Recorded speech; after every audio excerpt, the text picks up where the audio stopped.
Hello everybody, this is Yoko's Anime Reactions, and this is going to be my review for Noragami episodes 4 and 5. I know it has been a while since I worked on Noragami. I've just been, working on other shows, obviously. And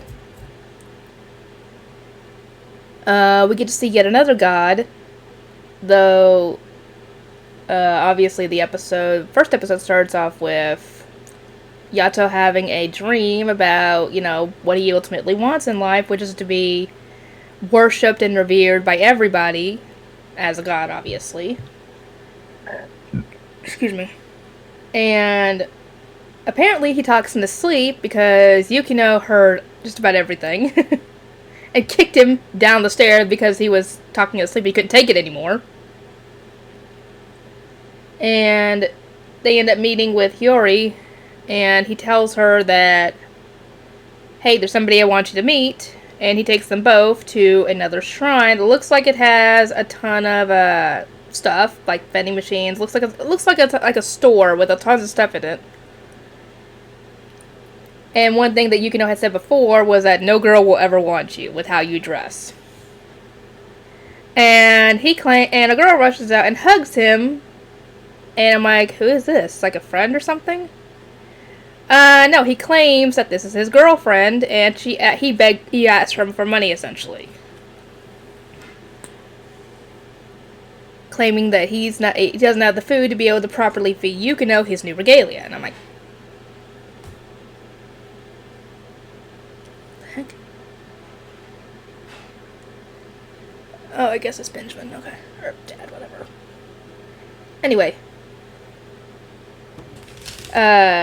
When he sits her down, he ends up getting drop kicked into the sky by some guy, and I thought, oh, he's having when he said "milady," I thought he meant as in my lady, my woman, and I thought, oh shoot, I thought the same thing as Hiyori and Yukino, that he's having an affair.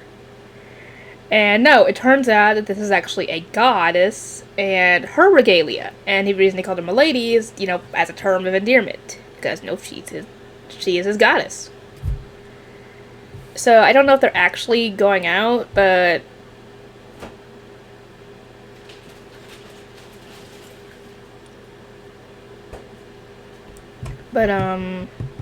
shoot, what was I thinking? What was I saying?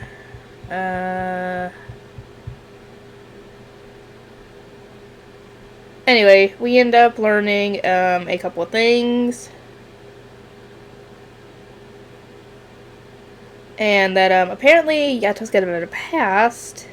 That apparently he was a scary god back then. And we don't really get any more context because Yato shows back up after, like I said, getting yeeted into God knows where. Claiming he's got a job. That someone needs their help. And he leaves with them, and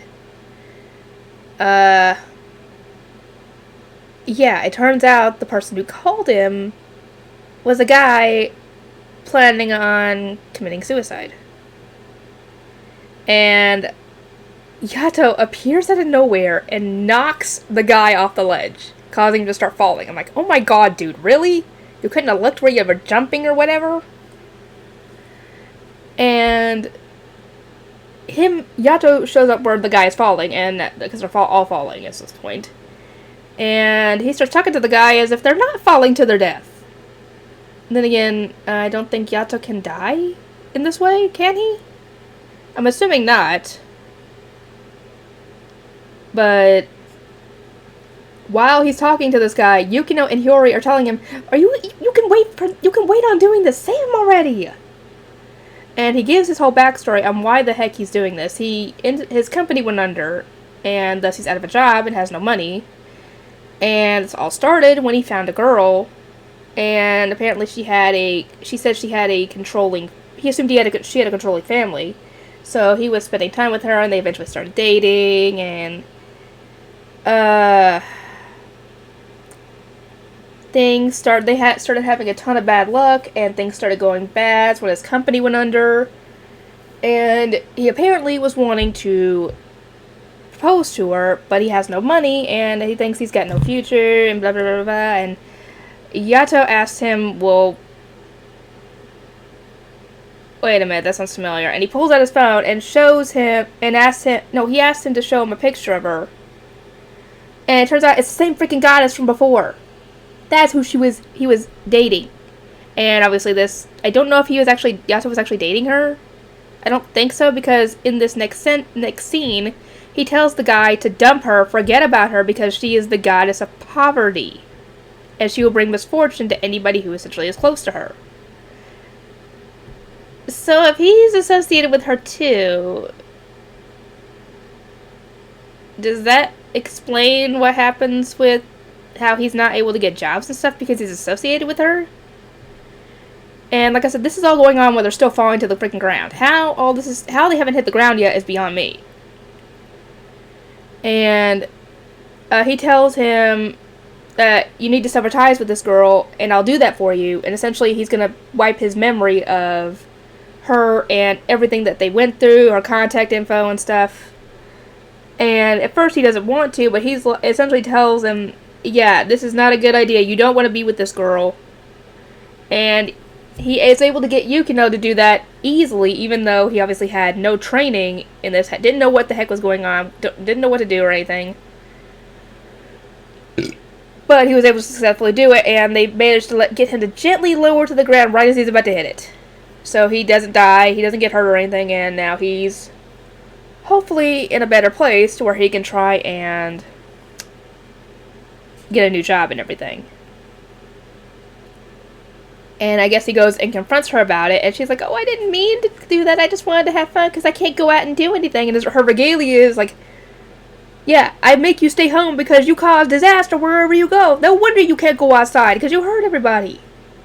And that was the whole controlling issue, because, like he said, she's the goddess of poverty, and anybody she really interacts with a lot is destined to have a lot of bad luck and stuff. Like I said, that could explain Yato's situation. And come to find out, when Yato left with Yukino, we come to find out that a long time ago, Yato had actually killed people, and apparently killed I'm guessing either his regalia or another regalia. And her regalia explains that it had been a long time back then where essentially if you don't get any wishes granted, you don't have any followers or anything, you essentially cease to exist. So essentially all this was survival, essentially just pure survival at this point. And so when you don't have followers or anything like that, you grant any wish you can get, including the ones where you have to kill people and stuff. So essentially Yato was doing it just to survive. And episode 5, Hiyori tries to get Yukino to stay over at her place because she doesn't like that Yukino has to stay at some random shrine every night. She wants to give him essentially a proper place to stay and everything. And Yato was essentially telling him, no, you're not going there, because whenever you have dirty thoughts, I end up having the dirty thoughts. So I don't need that. Because apparently every time she would tell him, no, Yukino's coming with me, she would pull him close and his face would, you can kind of guess what was going through his head. And, apparently Yukino finally decides, thankfully, to go with her because, like I said, he needs a warm place to stay, a bed to sleep in, food, and apparently, the only one who can see him is Hiyori and Yato, obviously, and any other god or goddess out there, but normal people can't. So I don't know why the heck she was shushing him like that. I guess she didn't know that they couldn't see her, or they couldn't see him. Anyway, she lets him stay in her brother's room because he doesn't live there anymore. And Yato shows up when her parents show up. And essentially he just goes in there and makes himself at home at this point. And like raiding the fridge, drinking a drink, walking out, and she confronts Yato and essentially he tells her that this isn't a good thing because the shrines are a sacred place for deities, and thus they would be safe there from any of the things. I can't remember what they were called. But essentially, during the night, he ends up she ends up offering to let him stay in her room with her because her dad turned the light off and he's a little scared of the dark. And obviously he's freaking out about this because he's sharing a bed with her. And like an idiot, he reaches over, looking like he's about to reach over and touch, you know. And then Yato appears behind him, freaking him out, spooking me a bit. I'm like, really, dude? You should have known that was going to happen, because you know that Yato hears any kind of perverted thoughts that you have, and thus he would have heard what you were about to do. And, earlier in the episode, I think, he had taught, Yukino how to set up a defense, essentially. And later on, he's out with Hiyori, and he acts like he's gonna borrow a skateboard because nobody could see him, and Hiyori obviously tells him, no, I don't care if anybody can't see you, that's still stealing. And Yato shows up and essentially tells her that regalias had used to be human, so thus they can still give in to temptations, and we don't want him going down the wrong path, because then him being a regalia is not gonna work. Because if I remember correctly, it has to be a pure soul. Anyway, he ends up running into a girl who is crying because it's getting dark, and waiting for her mother to come get her, and at first I was thinking, oh, it's just a lost girl, and then she was acting like, oh, you can see me, and I was like, oh. And then we saw the little memorial. Apparently, a girl had gotten killed by a hit and run. And I'm guessing, oh, that must have been her. And Yukino accidentally says, your mother's not coming for you, and that causes her to run off and get corrupted by those... I can't remember what they're called. And he wants to save her, but as Yato says, once it gets corrupted, even a little bit, they're not able to be saved. And Yukino obviously has no clue about any of this. He only just recently became regalia, but Yato's been doing this forever. So he would know, and if there had been a way to save her, he would have obviously mentioned it. But obviously there's not, and he had to obviously just kill it and see it as a mercy killing, because then she's not suffering anymore. And we get to see another lady, another goddess, I'm guessing, going off and killing those things as well. And apparently she knows Yato, and there's another girl that knows Yato. Dang it, what was her name? She looked like a regalia, or she had the markings like a regalia, and she apparently knows Yato, and he calls her a friend with benefit. I don't know what that is. I don't know if she's his regalia, or like a backup regalia, or if there has to be some kind of history there. And I'm sure we'll probably get it in this season, because I mean they brought her up in this season. Surely it'll be mentioned in this season at least.